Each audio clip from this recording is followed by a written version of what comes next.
saya langsung presentasi ke Pak Jokowi. Dan ya dan beberapa menterinya waktu itu ada Pak Luhut juga, ada Pak Basuki, ada Sri Nurbaya. Dengan teknologi ini ke depannya orang-orang sudah tidak lagi memikirkan tentang saya harus kafe di mana, saya harus stop di mana lagi, karena itu teknologinya kita tentukan sekarang loh. Bukan kita kita di alhamdulillah beliau itu sangat visioner. Namanya itu Pak Prof. Seti Sabar. Nah jadi Pak Prof waktu itu saya sangat suka dengan ide yang saya bawakan dari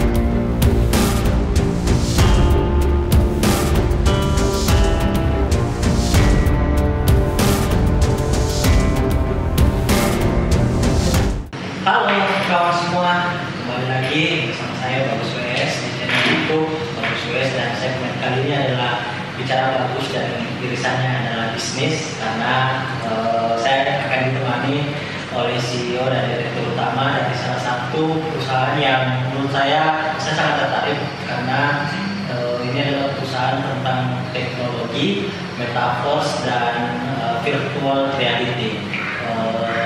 Sekarang saya sudah bersama dengan Kakak Giswa, Kak Uca. Kakak Giswa sebagai CEO dan Kakak Uca sebagai direktur utama. Oke, mungkin itu sedikit pembuka, dan kita akan banyak membahas tentang virtual reality dan perusahaannya, awal mulanya bagaimana, nanti kita akan tanya. Mungkin sedikit awal kakak sekalian, teman sekalian, perkenalan mungkin dari Kak Giswa dulu mungkin. Halo, jadi saya Giswa Nugra.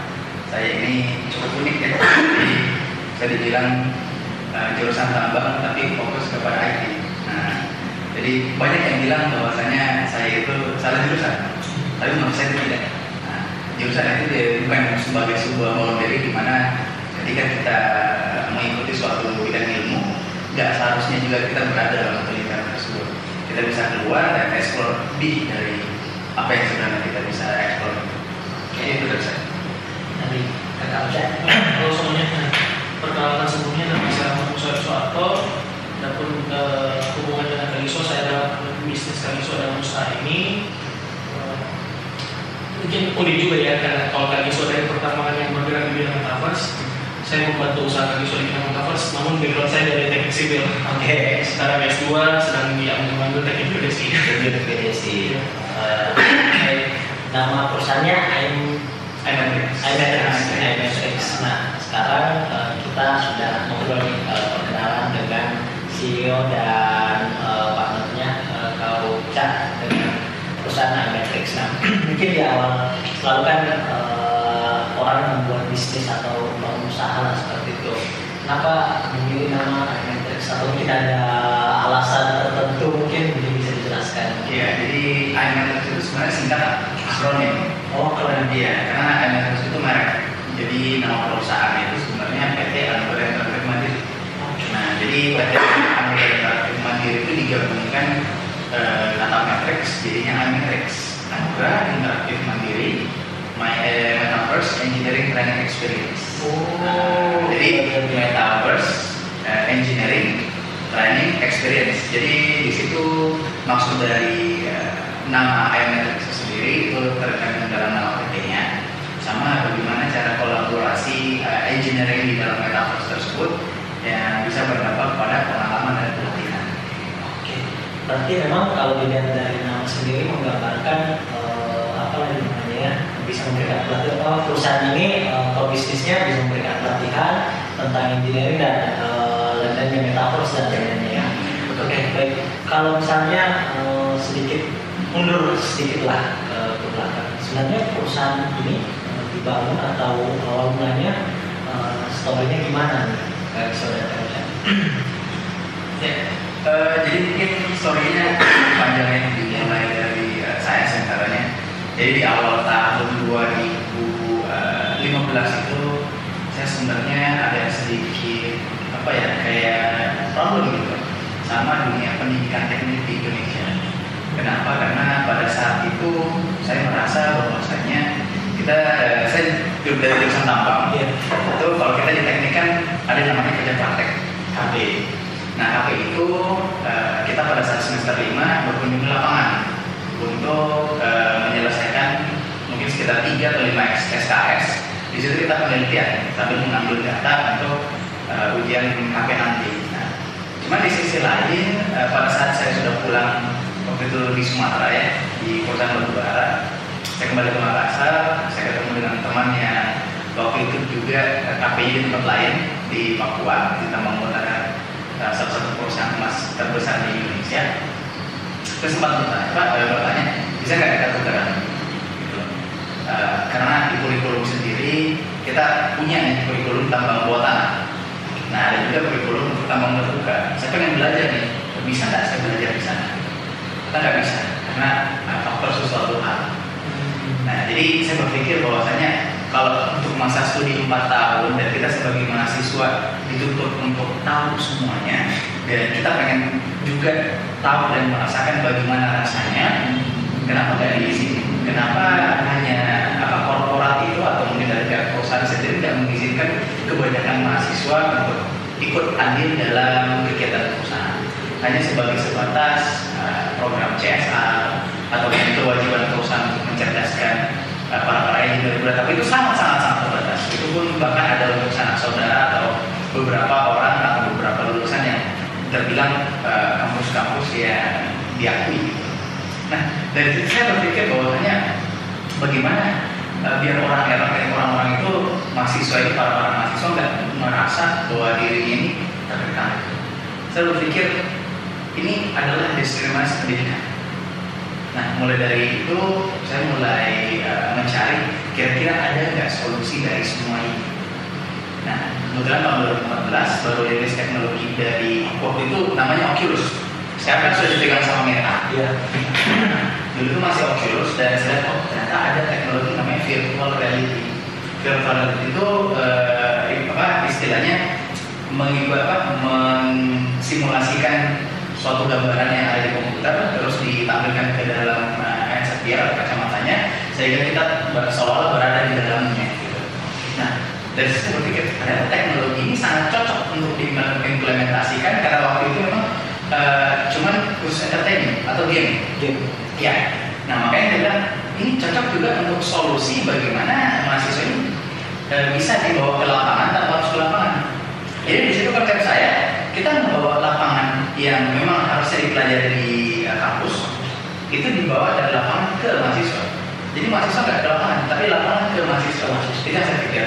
Nah, mulai dari situ saya coba penetrasi ke dosen-dosen dan alhamdulillah responnya sangat bagus. Mereka bahkan nggak tahu teknologi apa itu dan sampai kepada suatu hari di dekan saya itu sangat setuju dengan ide yang saya berikan dan alhamdulillah beliau itu sangat visioner. Namanya itu Pak Prof. Sekri Sabar.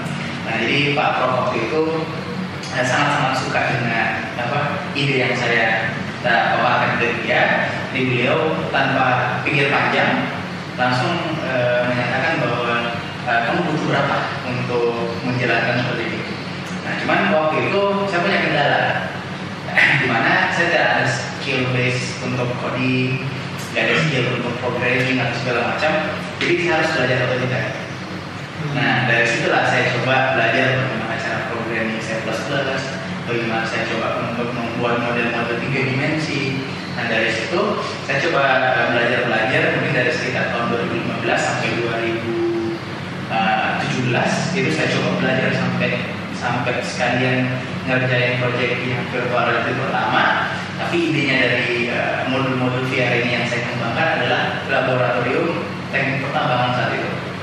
Kenapa? Karena laboratorium itu sebenarnya paru-paru dari mahasiswa teknik sebenarnya.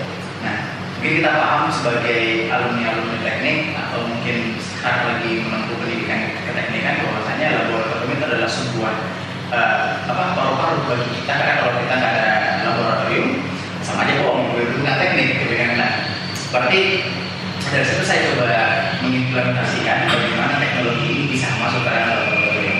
Jadi waktu itu saya bikin simulator khusus untuk penyaliran air tambang, kemudian tambang bawah tanah. Jadi percobaannya itu waktu itu untuk mahasiswa. Nah, alhamdulillah dari mahasiswa tersebut saya lihat bahwasanya teknologi ini sangat berpengaruh. Kenapa? Karena berbeda, sangat berbeda ketika dosen menjelaskan di kelas, namun pakai PowerPoint, dan dosen itu pun sendiri belum pernah ketemu pembuatannya. Itu kan lucu sebenarnya. Jadi sebenarnya untuk korelasi bahwasanya untuk engineering itu harus pernah sedikit, walaupun sedikit ya, praktis di lapangan. Tapi kebanyakan dosen itu ya mungkin saya nggak tahu saya akan dikritik atau gimana, tapi setidaknya harus ada pengalaman di lapangan itu. Nah, pas menjelaskan itu sangat jauh berbeda. Jadi pas di VR mereka sangat mengerti, dan itu menjadi sebuah apa ya, kayak starting point buat saya bahwasanya ini harus dilanjutkan.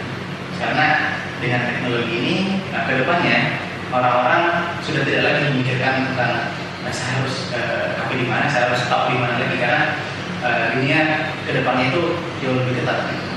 Nah, contohnya yang ada masa kini itu untuk apa ya, kriteria masuk di perusahaan itu cukup sulit, ya kan?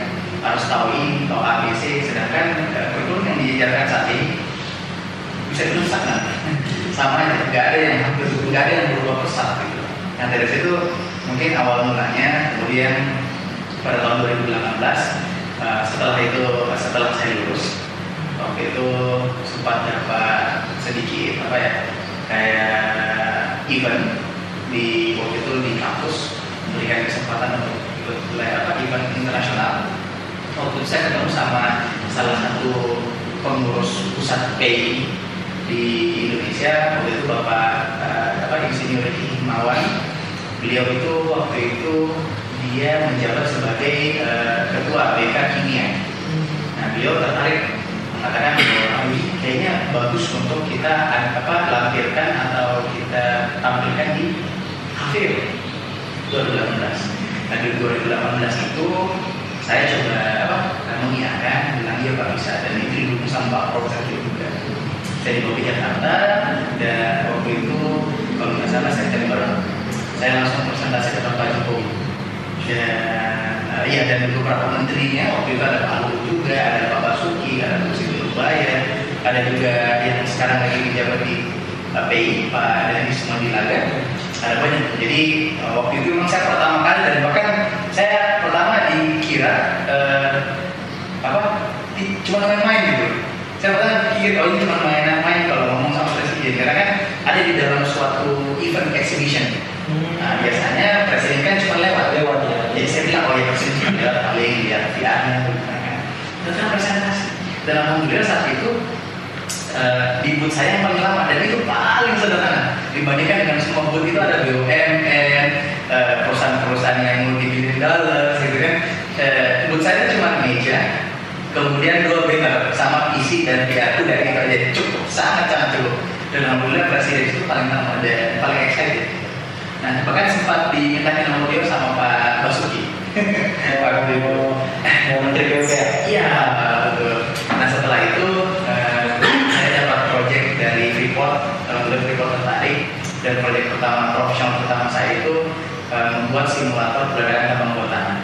Karena bisa dibilang untuk hal-hal tersebut sangat-sangat berbahaya, sangat-sangat krusial. Jadi mereka itu butuh untuk bagaimana cara melatih engineer yang baik yang sudah lama atau yang baru mulai berkecimpung di field and plus untuk dilatih menggunakan teknologi mereka. Nah, setelah itu tahun 2000 selanjutnya dari tahun 2020 dan sampai sekarang itu saya sudah ngerjain proyek simulator yang serupa. Nah, di tahun lalu saya ketemu dengan Pak Insinyur Soeharto, yaitu orang tua yang Puncak. Jadi waktu itu beliau ngajak bagaimana kalau join dalam teknologi kami. Saya coba, boleh Pak, saya coba untuk mediasi bagaimana. Dan alhamdulillah sampailah pada saat ini, di mana dulu nama studio saya itu sudah Studio Nexus, mana juga ada artinya simulation, manufacture, and lecturing. Nah, cuma di situ masih sebatas untuk pengajaran. Nah, makanya pada saat di Matrix kita bertransformasi, pas di kereta mandiri kita mencoba untuk transformasi dari simulation, manufacture, and lecturing menjadi metaverse engineering learning experience center. Jadi yang lecturing itu berlanjut jadi training di situ. Nah,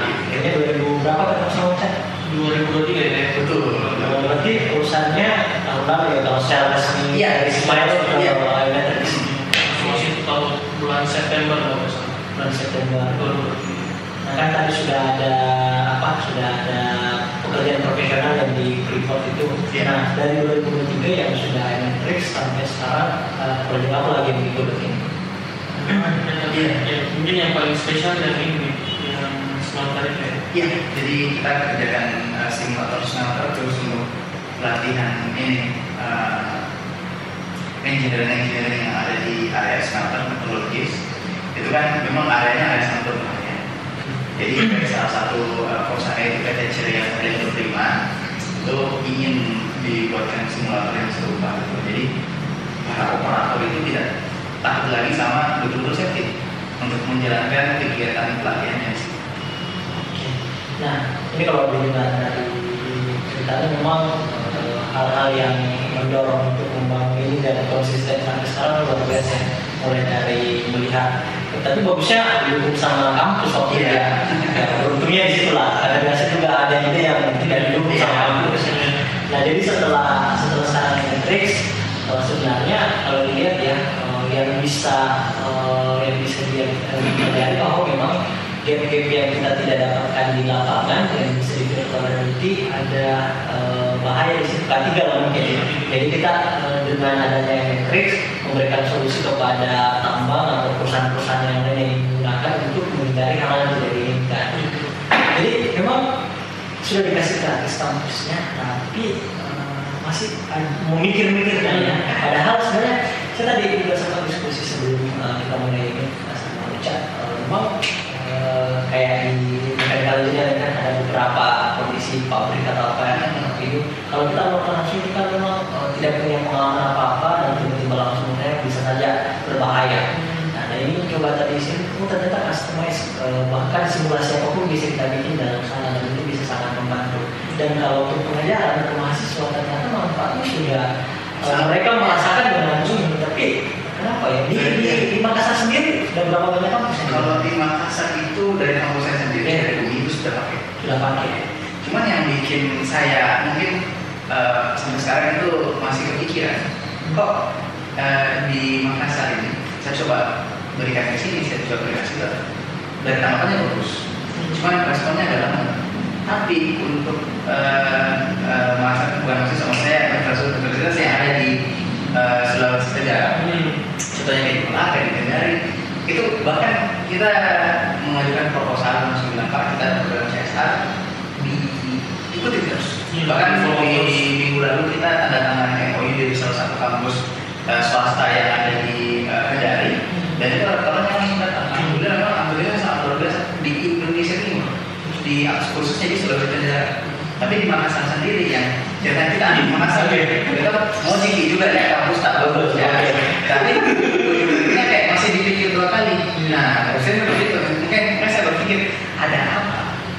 Bahkan kayak ceritanya saya dipanggil sama mahasiswa di Sumatera, bahkan kemarin juga sempat ke Padang, ke Jogja, segala macam. Mahasiswanya di sana sangat luar biasa antusias. Karena teknologinya yang kita butuhkan sekarang bukan kita kayak cerita di proyektor, dosen ngomong apa kita juga tidur di belakang. Kalau pakai VR kan kalau tidur juga kan tidak sama sebenarnya. Jadi apa ya? Saya juga kadang bingung kenapa seperti itu. Ya sebenarnya sih memang ini di luar dari tapi ini memang tadi cerita sama kakak saya bilang ada kampus di luar negeri dia tapi memang kampusnya non fisik dan ada ijazahnya dan memang dia kampus khusus IT jadi memang coding. Tapi saya berpikir dengan adanya customer seperti ini kita punya mau bangun kampus non fisik kita ada dimanapun selama di internet kan selama ada internet selama ada wifi mungkin gitu kita bisa terhubung. Ini yang menarik sih gap yang kita kan kalau belajar zaman dulu mungkin ya anggap SMA tahun-tahun sebelum ada teknologi seperti ini kita kan mendengarkan guru mendengarkan dosen kan pasti sangat jauh bayangannya entah apa yang disampaikan di tahun itu dengan kita ini tidak ketemu apalagi penyampaian mungkin tidak sampai tapi dengan ada experience dari virtual itu mungkin lebih mendekatkan gapnya jadinya itu yang mungkin dirasakan mahasiswa ya. Nah selain itu pernah dicobakan dengan misalnya seleksi waktu itu kayak waktu di exhibition itu pernah dicoba sama menteri atau apa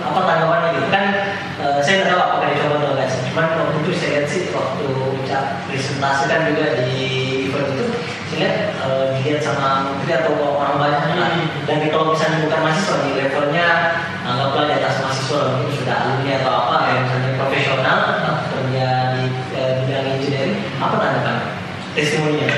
Kalau kemarin, makanya tadi saya bilang saya pergi kan, saya di institusi sama di profesional. Nah profesional ini waktu saya kerjain simulatornya di PT Freeport. Nah waktu itu saya sempat ngomong waktu saya datang ke sana, saya sempat ngomong, saya tanya, Pak ini simulator kan mereka sudah banyak yang terlihat simulator. Saya tanya, Pak untuk ke sini harganya berapa?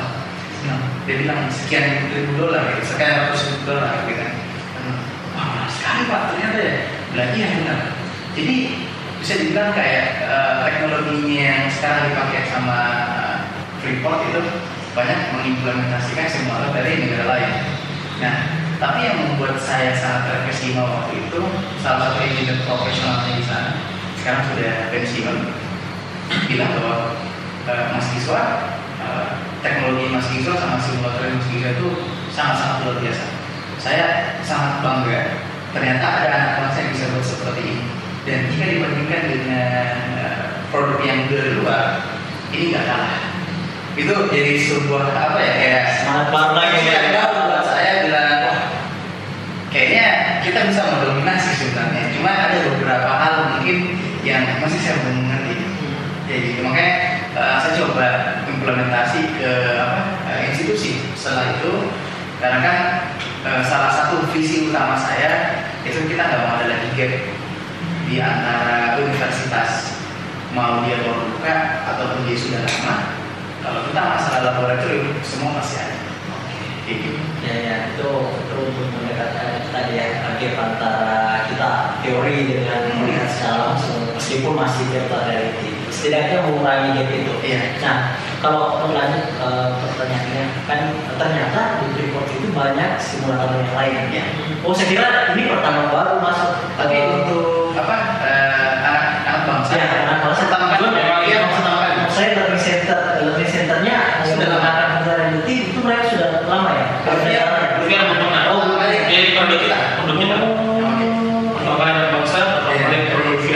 Dan itu tidak sama anak. Dan ada juga yang itu kemarin pas kita presentasi di Solo di depan Pak Erlangga, kebetulan juga ada engineer dari Slumberjee ya. Slumberjee, maaf ya. Itu Pak ini dia itu udah bekerja di Slumberjee itu sudah lebih 10 tahun. Slumberjee kalau mungkin teman-teman tahu ya, salah satu perusahaan minyak terbesar minyak terbesar di dunia ya. Yang dimana beliau adalah engineer asli orang Indonesia, kebetulan datang pada event tersebut mencoba simulator kami. Nah, salah satu tanggapan yang paling positif ya, yang saya menginspirasi, yang membuat kami terpacu juga, beliau berkata bahwa Mas, saya udah pernah banyak coba simulator VR baik di dalam negeri maupun luar negeri. Produk yang kamu buat ini jujur saja, bahkan beliau sendiri yang maksudnya jujur saja produk yang kamu buat ini jauh lebih baik dibandingkan universitas yang pernah saya kunjungi di Singapura. Dia sebutlah beberapa universitas di Singapura sih. Ini dan dia bilang bahwa produk kami tidak kalah dan cenderung lebih bagus. Sebenarnya hal yang seperti ini mesti dihargai dan didorong terus. Makanya ya kita lihatlah tapi kemarin untuk pelanggan sedikit ini. Sebenarnya sih ini kan sekarang menjadi korporat ya. Secara visi dan misi sebenarnya kan biasanya perusahaan itu punya visi tentang selain nyari uang ya. Biasanya kan tidak semua juga perusahaan kapital sekali lah. Ada visinya tentang kemanusiaan. Kalau dari iMetrics sendiri ada visi yang lain nggak apa gitu? Ya kalau luar dari profitnya. Kalau visi yang kita sendiri ya begini. Seperti yang saya bilang tadi, bahwasanya kita nggak mau ada gap antara profesional dan kolega. Jadi ini sebenarnya harus ada satu platform di mana. Nah, kalau dilihat saat ini sejauh ini kalau untuk pelatihan bahkan ada K3 umum dan pelatihan kayak peledakan terus online, menurut saya itu konyol. Kenapa konyol? Karena ya harusnya kita ke lapangan, lihat langsung, bedah langsung, toh lihatnya melalui kamera. Itu menjadi sebuah, menurut saya cukup konyol. After COVID kan banyak. Iya, betul. Apalagi kaki gabung. Itu kan orang memang harus ke lapangan lihat langsung ini berbahaya atau enggak kan. Nah, itu sebenarnya kita mau ngilangin gap itu sebenarnya. Bukan melalui seperti meeting online atau bagaimana. Kita mau menyatukan bahwasanya ada dunia metaverse 3D yang antara profesional dan si kolega ini bisa masuk di dalam dan kolaborasi. Contohnya nih, saya di Makassar, kemudian ada profesional engineer yang ngajar dari Papua, dari Freeport, seperti itu. Saya itu dalam kelas tambang bawah tanah, dan ini saya belajar juga sama mahasiswa yang ada di Jawa, yang ada di Sumatera, yang ada di Kalimantan. Saya kenal langsung di dalam dunia metaverse. Kalau melalui VR, pasti orang akan sedikit kaku. Maksud saya kalau melalui Zoom online, nah itu kan akan kaku, gitu kan? Karena yang melihat muka, halo, nama saya ini, gitu kan? Masih kaku. Tapi kalau dalam metaverse, itu dalam bentuk avatar. Jadi orang merasa kayak, oh saya bebas nih, nggak tahu muka saya bagaimana. Terus bisa ngomong, mas saya dari mana? Mas saya dari universitas ini nih, saya dari universitas ini. Nah, ketika profesional itu mengajar, pasti nuansa yang didapat dan environment yang kita dapat langsung berpapasan dengan yang ada di dunia nyata. Sehingga pada saat menjelaskan itu 1:1. Nah, jadi visi yang sebenarnya kita mau jalan adalah kita mau menjadi sebuah jembatan dan tidak mau ada lagi gap antara universitas, profesional, dan masyarakat tentang ketidaktersediaan ini pelatihan dan laboratorium.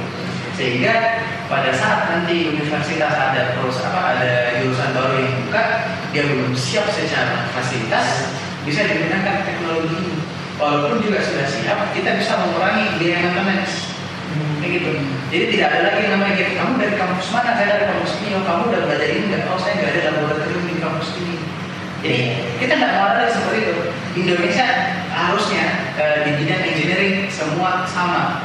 Kamu dari teknik mesin, ya saya belajar laboratorium A, B, C. Wah, saya juga belajar di metaverse, contohnya seperti ini. Iya sama, hitungannya juga sama seperti ini. Dan saya pakai juga untuk kayak di mechanical engineer, mungkin ada beberapa hal yang mungkin alat yang sangat mahal atau susah didapatkan kan pasti ada dari perusahaan. Dan ini bisa divisualisasikan, divirtualkan di dalam situ, sehingga kampus yang bahkan nggak pernah punya dan bahkan tidak cukup anggarannya untuk membeli itu bisa divirtualkan, dan yang ngajar langsung dari kampus yang punya alat tersebut, sehingga cara mengoperasikannya sama. Bisa ngambil datanya di dalam virtual kayak gitu. Kita nggak mau ada gaps. Kayaknya sih kalau lihat belum sekali soal pendidikan. Kalau UKT lagi naik-naik. Dengar tadi dari alasan awalnya memang kayaknya concernnya dari sisi ya, karena memang harusnya sih memang di hampir berapa tahun kita merdeka kan, kan itu harusnya kalau memang tidak bisa fisiknya datang ya harusnya bisa divirtualkan, apalagi dengan ada teknologinya. Mungkin kita masuk di segmen terakhir nih. Biasanya sih kalau bicara bagus itu ada harapan-harapan lah tentang apa yang sedang kita kerjakan. Nah kalau dari Kak Ucan dulu deh, apa nih harapannya untuk MFTRS ke depan? Biasanya kan seorang pebisnis itu kan punya harapan tentang perusahaannya. Mungkin dari Kak dari apa? Jujur harapan saya tidak muluk-muluk, sesuai dengan visi misi yang kami sebutkan tadi, bahwa kami tentu berharap tidak depannya dengan kami berkarya di MFTRS ini dapat menekan setidaknya secara signifikan tingkat gap fasilitas yang ada di dunia pendidikan. Karena saya juga jujur pribadi kan saya S1 dari Makassar. Kebetulan S2 saya di Jawa. Saya jujur saja melihat ada bahasa-bahasanya diskriminasi dari fasilitas pendidikan. Saya lihat di kampus S1 saya dibandingkan di kampus S2 saya jauh lebih lengkap yang ada di sana yang di S2 saya. Nah, saya merasa bahwa hal ini yang harusnya kedepannya harus diturunkan tingkat gapnya. Saya harap dengan kami berkarya di MFTRS ini dapat membantu seluruh universitas yang ada di Indonesia, setidaknya secara fasilitas virtual itu mereka bisa sama. Jadi pengalaman awal ini belum bisa dapat sih, atau memang Indonesia Timur dianaktirkan dari pusat. Saya tidak tahu. Saya tidak tahu.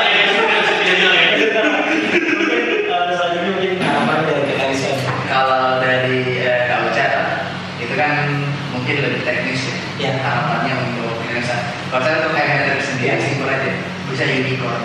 Bisa unicorn. Jadi kan bahasa gaulnya startup kan. Iya. Jadi arahnya ke unicorn. Oke.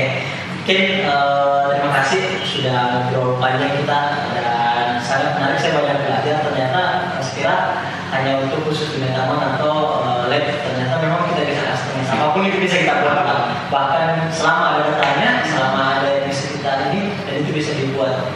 Ini bisa membantu BNPB, simulasi banjir, bencana dan lain-lain. Itu untuk orang banyak kan ini sangat bermanfaat karena kan kebanyakan ya, meskipun misalnya kalau simulasi gempa atau simulasi kebakaran, ya itu kan biasanya itu di SOP, tapi siapa aja lagi yang mau baca kan. Untuk saat ini orang terlewat, nah yang sering kita tidak pernah mengalami experience-nya, biasanya kita lupa, tiba-tiba kita panik sendiri. Mungkin itu saja, terima kasih kawan-kawan dari Emetris, semoga tetap berjaya, tetap bersemangat dan bisa berkarya lebih. Assalamualaikum warahmatullahi wabarakatuh. Waalaikumsalam warahmatullahi wabarakatuh.